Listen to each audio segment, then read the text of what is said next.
Grazas, presidenta. Sí, efectivamente, estou moitísimo máis tranquila despois de escoitar a secretaria xeral de Igualdade. Era, efectivamente, unha resposta que se pode esperar de alguén que ten como misión pular pola igualdade entre homes e mulleres.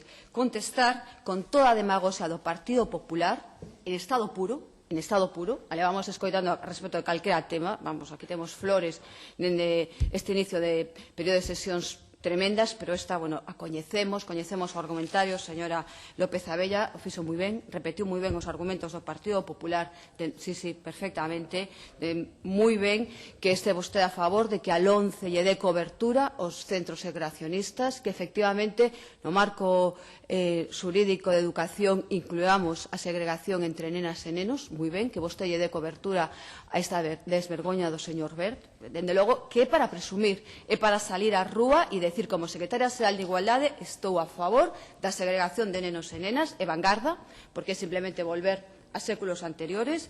Está moi ben que usted considere que a aplicación que fai a Consellería de Educación é coherente, que é moi coherente que diante dunha sentenza, despois de todo un camiño durante toda unha legislatura para manter eses concertos que foran no seu momento anulados a través da orde do 9 de xaneiro, e dende logo que vostede repetiu moi ben o argumentario do Partido Popular sobre a liberdade de elección dos pais e nais. Eu non cuestiono esa liberdade de elección, solamente lle cuestiono que se pague con cartos públicos. Podría cuestionala, non crea, porque, por exemplo, vostede seguramente non estaría a favor de que puséramos nunha aula os nenos cunha discapacidade e na aula de ao lado os que non a teñen, seguramente. Eu, desde logo, que non estou de acordo con iso. Non quero que separen os nenos e as nenas por discapacidade, non quero que os separen por nivel intelectual, non quero que os separen por cor da pel, tampouco quero que os separen por sexo. Seguramente vostede, que coñece ben o principio de igualdade entre as persoas, ou debería, alo menos, non estaría de acordo. E, en cambio, fala de liberdade de elección, pero a liberdade de elección pagada con fondos públicos.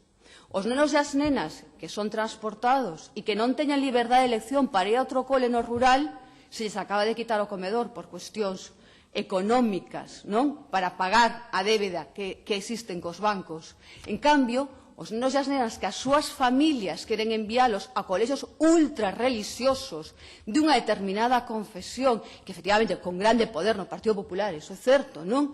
Pois sí que vostedes buscan os cartos no seu goberno para garantizarlle esa liberdade de elección. Familias que seguramente poderían pagarse perfectamente, en moitos casos, separar os nenos e as nenas. Vostedes non garantizan a liberdade de elección, todo o contrario. Vostedes o que fan é pagar con fondos públicos credos confesionais que teñen moi claro que os homes e as mulleres non son iguais e que, por lo tanto, teñen que estudiar en aulas diferenciadas, teñen que ter profesorado diferenciado e teñen que ter acceso diferenciado aos currículos escolares. Por lo tanto, supoño que a contestación de se vostede cree que se pode dar o principio de igualdade, remate, señora Adán, por favor. E a coeducación nos centros segregados, xa me contestou na anterior intervención. Francamente, pode contestarme, aunque a verdade xa non agardo nada despois da súa primeira intervención. Nada máis e moito. Gracias, señora Adán. Turno de